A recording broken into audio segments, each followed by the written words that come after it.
सुप्रभात, good morning friends. मैं DC Yadav आप सभी लोगों का DCIS पे स्वागत करता हूं।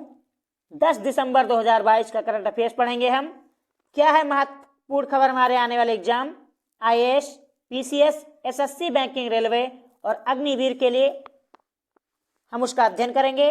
आज का अपना पहला सवाल है कि सुर्खियों में रहा कीर्त गई दीपम रथ उत्सव कहाँ संपन्न हुआ? A Kerala, B Tamil Nadu, C Karnataka या D तेलंगाना।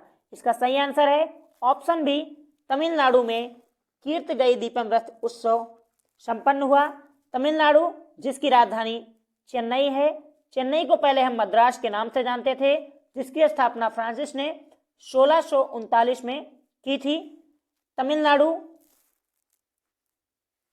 के मुख्यमंत्री हैं M.K. स्टालिन। M.K. स्टालिन जो M. करुणानिधि जी के सुपुत्र हैं और यहाँ के राज्यपाल हैं रवि नारायण रवि।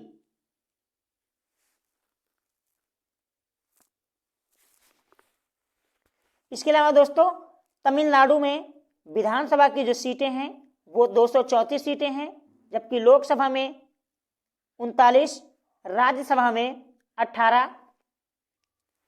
नीलगिरी जो पहाड़ियां हैं वहां पे बहुत भारी मात्रा में नीलगिरी ताहिर पाए जाते हैं, तो नीलगिरी ताहिर को इन्होंने अपना राजकीय पशु घोषित किया है तमिलनाडु ने। जबकि राजकीय पक्षी की बात करें दोस्तों तो पन्ना कबूतर तमिलनाडु का राजकीय पक्षी है और सादू गुडू नामक जो खेल है वो तमिलनाडु का राजकीय खेल है। दोस्तों आप सभी को पता होगा कि तमिलनाडु भारत का सबसे दक्षिणी राज्य है और तमिलनाडु में सबसे बड़ी इसकी खासियत यह है कि यहाँ पे एक नहीं तीन बायोस्फीयर रिजर्व पाए जाते हैं। एक तो आपको यहाँ पे तमिलनाडु और केरल की जो सीमा है यहाँ पर मिलेगा Nilgiri biosphere reserve. Nilgiri biosphere reserve इसके बारे में बता दें दोस्तों, ये भारत का पहला बायोस्फीयर रिजर्व था जो 1986 में यूनेस्को के द्वारा घोषित किया गया था। टोटल इनकी संख्या है 18। इस 18 में से आप समझ सकते हैं कि तीन बायोस्फीयर रिजर्व केवल तमिलनाडु में पाया जाता है। एक आपको यहाँ पर मिलेगा गल्फ ऑफ मन्नार यानी मन्नार की खाड़ी बायोस्फीयर रिजर्व। तो गल्फ ऑफ मन्नार जो है ये भारत का प्रथम समुद्री बायोस्फीयर रिजर्व भी था। और तो दूसरा ये हो गया। और तीसरा क्या अगर हम बात करें तो यहीं पे आपको मिलेगा अगस्त्यामलाई जो पहाड़ी है वो भी अपने आप में एक बायोस्फीयर रिजर्व है। तो Nilgiri biosphere reserve, Agasthyamalai biosphere reserve और gulf of Mannar biosphere reserve, ये तीन बायोस्फीयर रिजर्व मिलेंगे आपको तमिलनाडु के अंदर। और तमिलनाडु में दोस्तों यहाँ पे ब्रह्मागिरी नदी निकलती है। ब्रह्मागिरी से कावेरी नदी निकलती है जो कर्नाटक और तमिलनाडु से होके बंगाल की खाड़ी में मिल जाती है।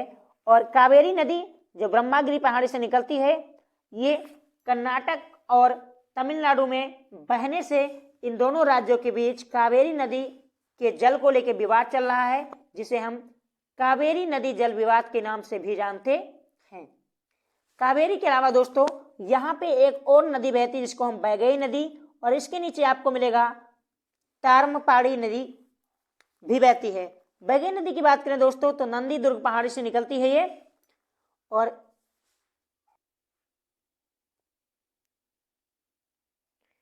जैसा कि आप लोग जानते हैं कि तमिलनाडु जो है ये बंगाल की खाड़ी से सटा हुआ है और एक प्रायद्वीपीय भारत का हिस्सा है।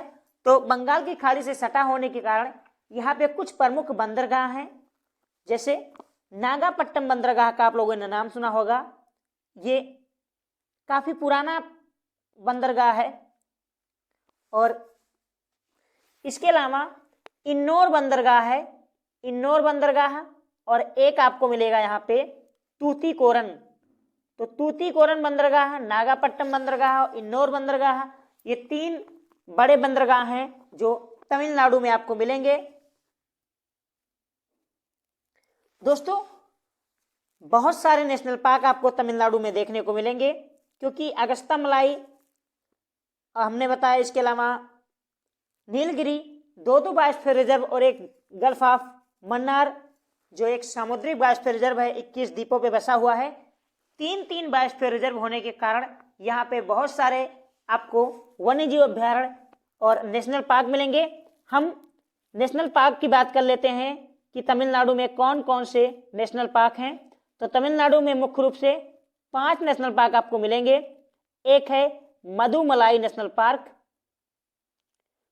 दूसरा है अन्नामलाई नेशनल पार्क, अन्नामलाई पहाड़ी जो है आपको पता होगा, अनाईमुड़ी जिसकी चोटी है, और इसके अलावा मुखर्ती नेशनल पार्क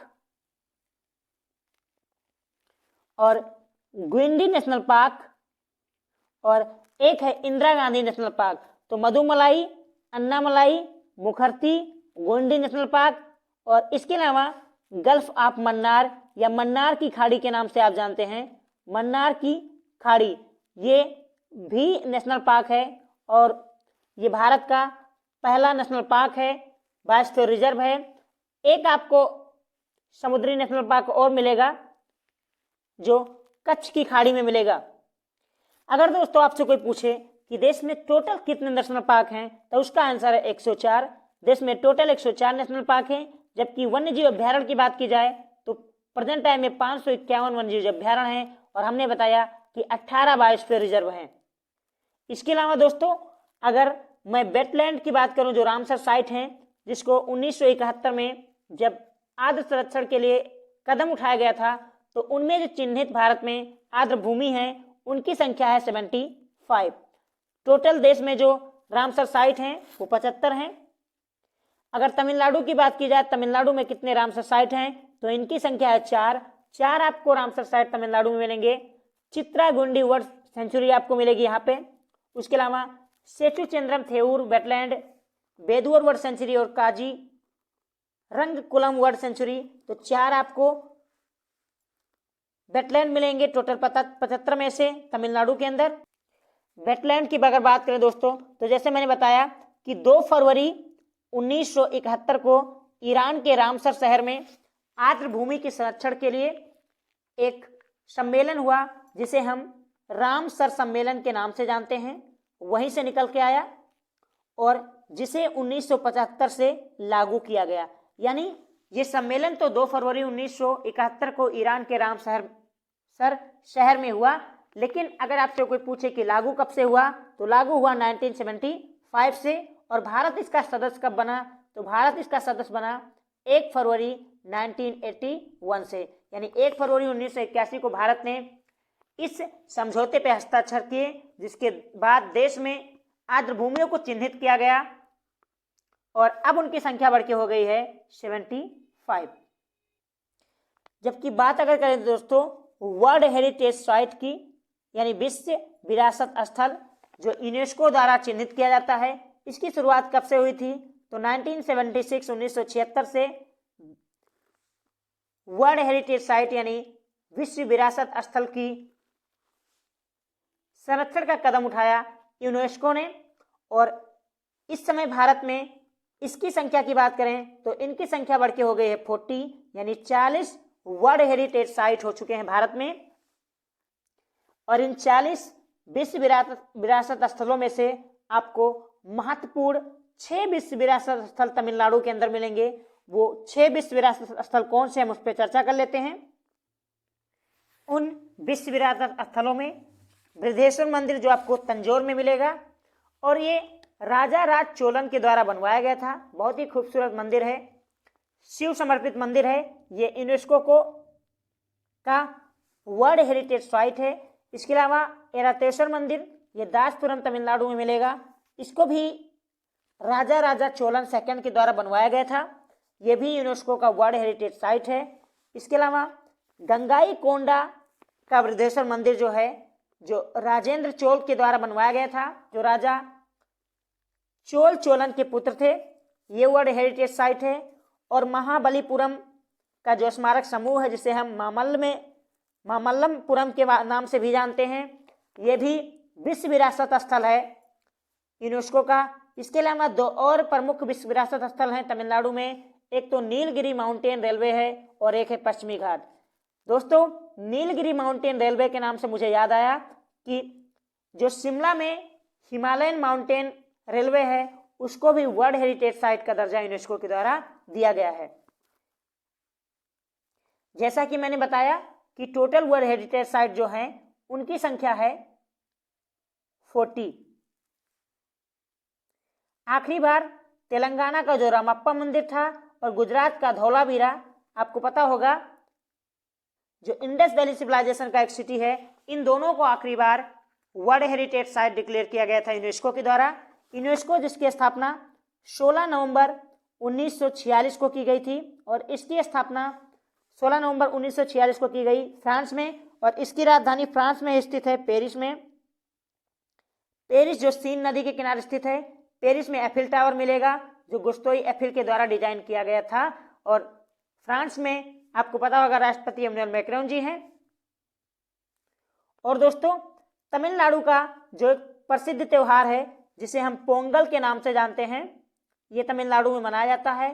पोंगल को आप ओणम से मत जोड़ना क्योंकि ओणम प्रसिद्ध त्योहार है ये केरल का, ये मलयालम भाषा का एक शब्द है और ये केरल में मनाया जाता है, जबकि पोंगल तमिलनाडु में मनाया जाने वाला एक प्रमुख त्योहार है जिसे भारत में उत्तरी भारत की बात करें तो इसे मकर संक्रांति या खिचड़ी के नाम से भी जाना जाता है।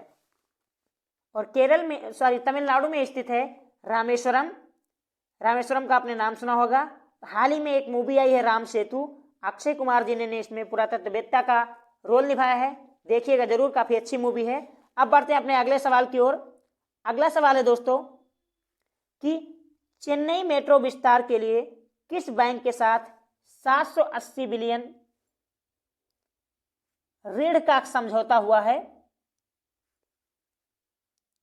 ऋण का समझौता हुआ है। आपके सामने ऑप्शन है ए विश्व बैंक, बी एशियाई बैंक, सी न्यू डेवलपमेंट बैंक या डी स्विस बैंक।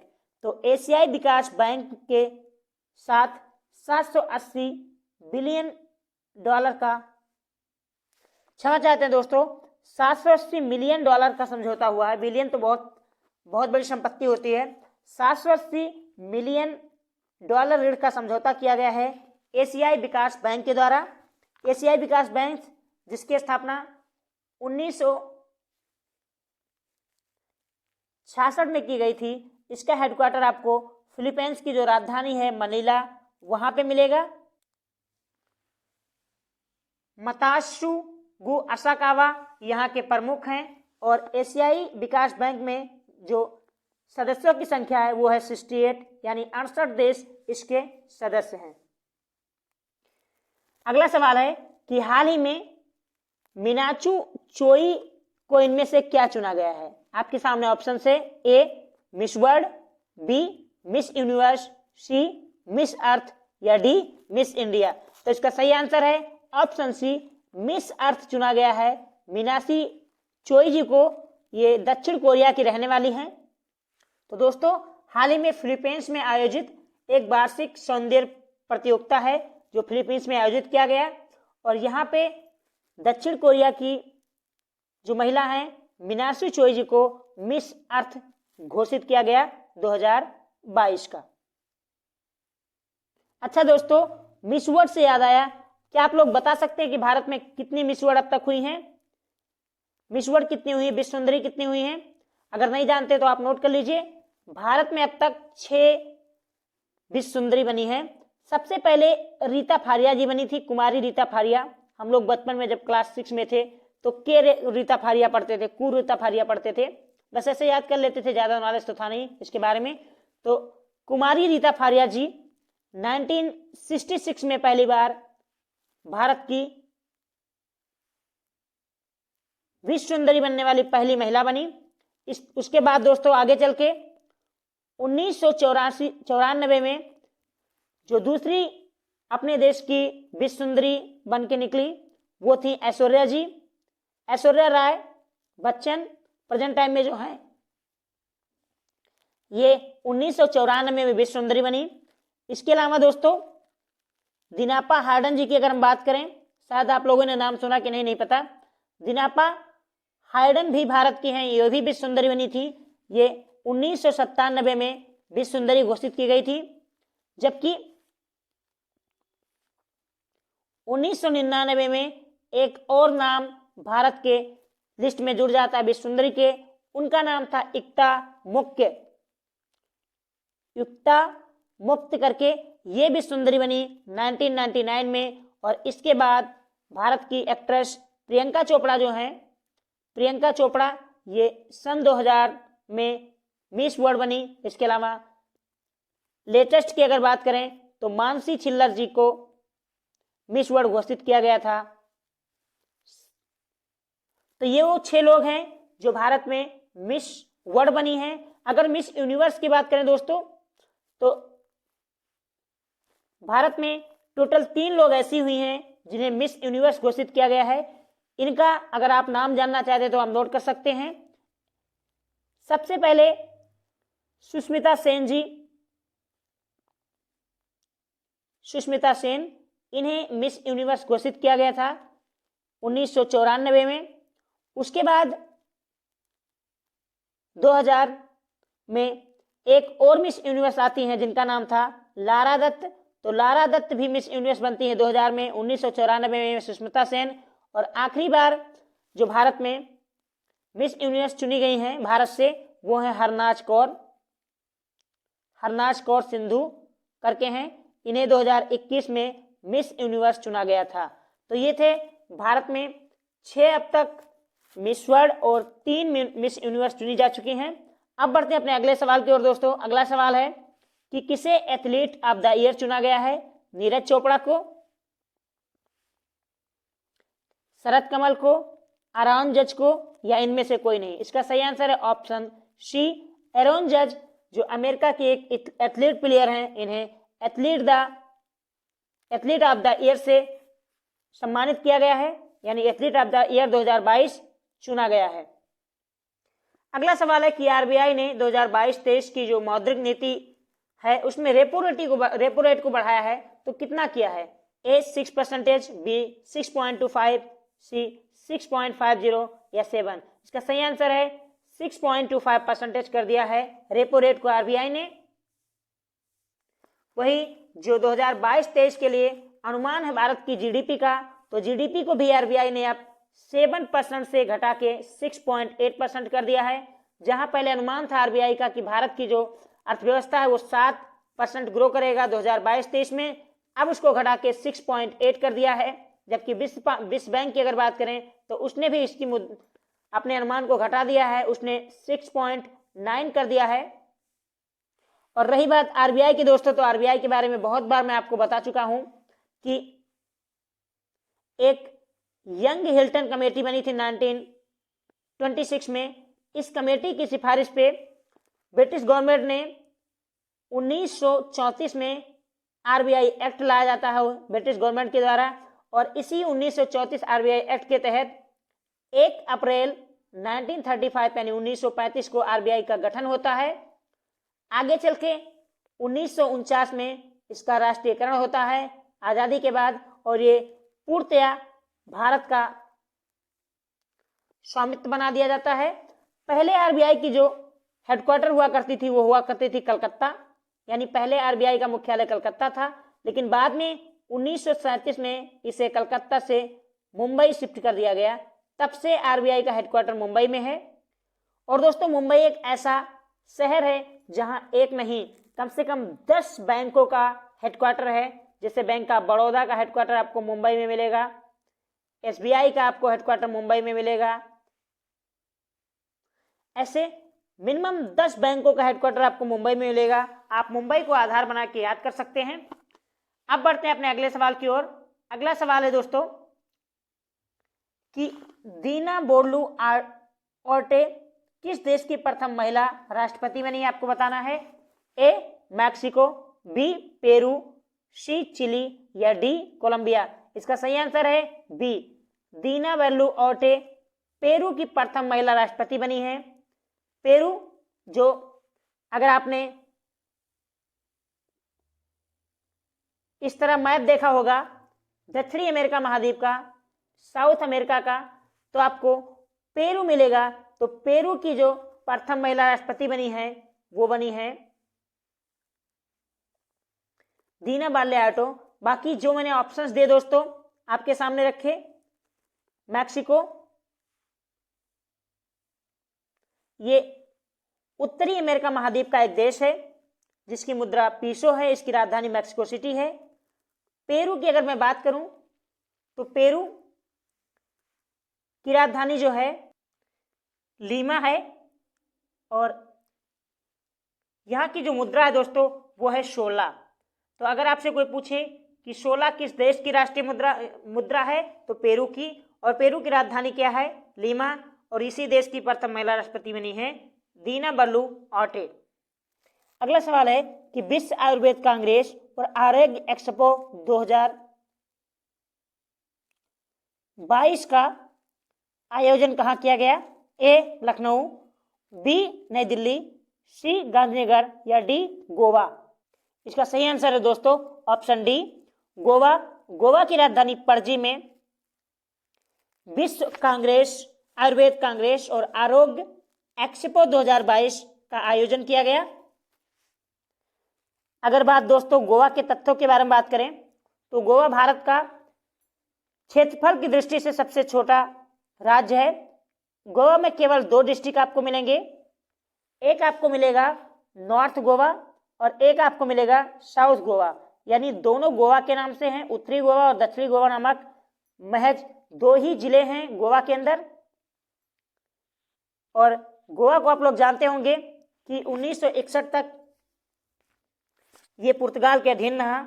जब भारत की सरकार ने ऑपरेशन विजय चलाया तो भारतीय सेना ने ऑपरेशन विजय के तहत गोवा में एंटर किया। उसके बाद पुर्तगालियों ने सरेंडर कर दिया। तत्पश्चात गोवा को एक यूटी बनाया गया और बाद में 30 मई 1987 को गोवा को पूर्ण राज्य का हिस्सा बना दिया गया। और इसके अलावा दोस्तों गोवा एक ऐसा पहला राज्य है, आपको पता होगा, जिसने नल को, मतलब जल से नल या नल से जल, जो भारत सरकार की योजना थी कि 2024 तक सभी को जल उपलब्ध कराया जाएगा पानी के द्वारा, जल जीवन मिशन जो था उसका टारगेट गोवा ने पहले ही हासिल कर लिया और ऐसा करने वाला भारत का पहला राज्य बना है गोवा। गोवा में एकमात्र आपको नेशनल पार्क मिलेगा जो महावीर स्वामी नेशनल पार्क है। इसके अलावा कई वन्यजीव अभ्यारण्य आपको गोवा में मिलेंगे, जैसे एक तो आपको खुद महावीर वन्यजीव अभ्यारण्य मिलेगा गोवा में। इसके अलावा ओंडला वन्यजीव अभ्यारण्य अगर आपसे पूछा जाए कहाँ है तो गोवा में मिलेगा।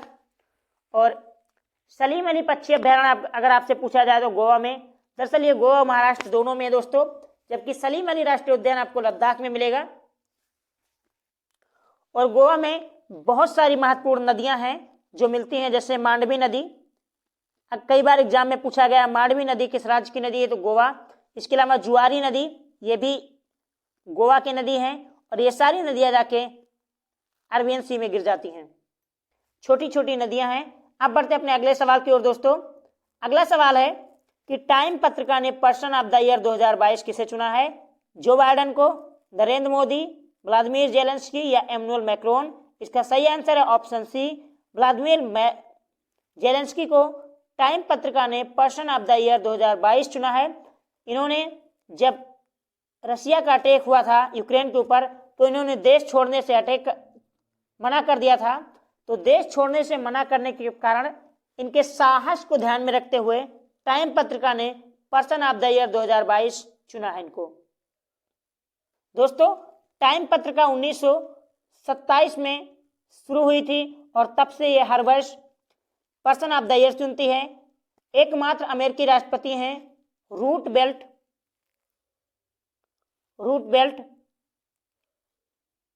इन्हें 3 बार पर्सन ऑफ द ईयर पूरी दुनिया में चुना गया, सर्वाधिक बार।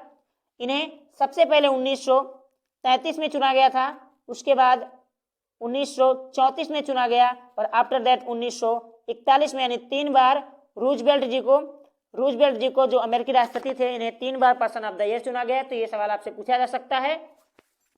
अब बढ़ते हैं अपने अगले सवाल की ओर। अगला सवाल है कि फोर्ब्स की 100 मोस्ट पावरफुल जो विमेन है इन्होंने लिस्ट जारी किया है, उसमें कितनी भारतीय महिलाएं शामिल हैं? तो इसका सही आंसर है ऑप्शन 6 6 भारतीय महिलाओं को इसमें शामिल किया गया है। और दोस्तों इन 6 भारतीय महिलाओं में देश की जो वित्त मंत्री हैं निर्मला सीतारमण जी ये शामिल हैं। और प्रसिद्ध आपको पता होगा बिजनेस जो हैं किरण मजूमदार शाह, इनका नाम सभी देश में रहने वाले लगभग सभी लोग जानते हैं, किरण मजूमदार। तो किरण मजूमदार को हमारी वित्त मंत्री फाइनेंस मिनिस्टर निर्मला सीतारमण जी को, इसके अलावा सोमा मंडल का नाम आपने सुना होगा, नहीं सुना होगा तो आप सुन लीजिए। सोमा मंडल जो सेल यानी steel authority of India limited की प्रथम महिला चेयरमैन नियुक्त हुई थी हाल ही में। तो सोमा मंडल जिन्हें हाल ही में स्टील अथॉरिटी ऑफ इंडिया का प्रथम महिला चेयरमैन नियुक्त किया गया था, ये भी 100 प्रभावशाली महिलाओं में शामिल है। इसके अलावा दोस्तों एक है रोशनी नादिर जी की अगर बात की जाए तो यहां से भी आपका एक करंट अफेयर्स आपका क्वेश्चन बन जाएगा। HCL टेक जो कंपनी है ये उसकी चेयरमैन है, इन्हें भी 100 प्रभावशाली महिलाओं में शामिल किया गया है। और इसके अलावा सेबी की जो प्रथम महिला चेयरमैन नियुक्त हुई हैं जिनका नाम है माधवी पुरी, तो माधवी पुरी सेबी की प्रथम महिला चेयरमैन, ये भी 100 प्रभावशाली महिलाओं में शामिल है। इसके अलावा एक नाम है दोस्तों फाल्गुनी नायर, आपने बहुत सारे इनके गाने सुने होंगे। तो फाल्गुनी नायर जो एक सिंगर हैं, इन्हें 100 प्रभावशाली महिलाओं में शामिल किया गया। तो ये वो 6 महिलाएं थीं जिनको 100 प्रभावशाली महिलाओं में शामिल किया गया। पहले स्थान पे सबसे टॉप पे कौन है अगर आपसे ये पूछा जाए तो सबसे टॉप पे हैं उर्सुला वान डेर। इन्हें टाइम मैगजीन का आप ये कह सकते हो पर्सन ऑफ द वीमेन चुना गया है। ये जर्मनी की नेता हैं। और दूसरे पायदान पे हैं क्रिस्टलिना लेगार्ड जो हैं ये दूसरे पायदान पे हैं, ये भी नेता हैं, ये फ्रांस की नेता हैं। और दूसरे स्थान पे हैं। और तीसरे स्थान पे हैं कमला हैरिस जो राष्ट्रपति हैं, उपराष्ट्रपति हैं यूएसए की, तो vice president of USA third स्थान पे। क्रिस्टलिना लेगार्ड जो फ्रांस की नेता हैं सेकंड स्थान पे। उर्सुला वान डेर जर्मनी की नेता पहले स्थान पे। पर्सन ऑफ द जो 100 प्रभावशाली महिला है उसमें आई हैं। पर्सन ऑफ द ईयर चुना गया है जेलेंस्की को। पहला और आखिरी सवाल है दोस्तों कि किस भारतीय अभिनेत्री को 18 दिसंबर 2022 को फीफा वर्ल्ड कप ट्रॉफी में अनावरण के लिए आमंत्रित किया गया है? प्रियंका चोपड़ा, कैटरीना कैफ, दीपिका पादुकोण या ऐश्वर्या राय? इसका सही आंसर है ऑप्शन सी दीपिका पादुकोण जो प्रसिद्ध बैडमिंटन खिलाड़ी प्रकाश पादुकोण जी की बेटी हैं। उन्हें फीफा वर्ल्ड कप अनावरण में आमंत्रित किया गया है। और आप जानते होंगे ये प्रकाश पादुकोण जी की जो बेटी दीपिका पादुकोण जी है ये बॉलीवुड की अभिनेत्री हैं। और ओम शांति ओम फिल्म से इन्होंने बॉलीवुड में डेब्यू किया था और पहले ही मूवी के लिए इन्हें सर्वश्रेष्ठ अभिनेत्री का पुरस्कार भी दिया गया था। और चलते चलते दोस्तों कुछ महत्वपूर्ण तथ्य की बात कर लेते हैं आज के दिन से जुड़े हुए। तो आज है 10 दिसंबर को मनाया जाता है विश्व मानव अधिकार दिवस, वर्ल्ड ह्यूमन राइट्स डे मनाया जाता है 10 दिसंबर को। और 10 दिसंबर को ही पुण्यतिथि मनाई जाती है अल्फ्रेड नोबेल जी की। और इस दिन नोबेल प्राइज वितरित किया जाता है, यानी जितने लोगों को नोबेल प्राइज विजेता घोषित किया गया है उन सभी को आज नोबेल प्राइज दिया जाएगा। तो ये थे आज के महत्वपूर्ण तथ्य। आशा करता हूं कि आप लोगों को अच्छा लगा होगा। सेशन अच्छा लगा दोस्तों तो प्लीज लाइक करें, अपने दोस्तों के साथ भी शेयर करें। हमारे साथ नए हैं तो प्लीज सब्सक्राइब कर लीजिए DCIS इंस्टीट्यूट को। आप सभी हमारे साथ जुड़े आपका बहुत बहुत धन्यवाद। आप सभी का दिन शुभ हो। जय हिंद, जय भारत।